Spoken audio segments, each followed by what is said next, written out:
Hey guys, thank you for joining us again, Car System Installation. Today we're going to show you Apple CarPlay wireless on an Audi A4 2014. So as we can see, we have no wires connected. Wireless, we get in the Apple CarPlay. We are using the AMI controls buttons to go within the features. We're gonna hold the AMI button for the Siri.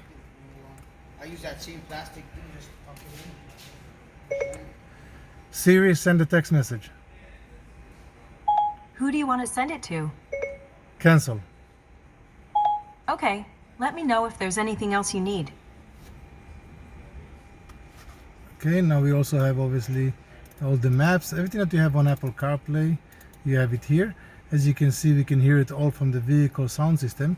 We're also using the vehicle factory microphone. So if there is a factory microphone in the car, we do not have to put an external one. So it's a very nice, clean, look like factory.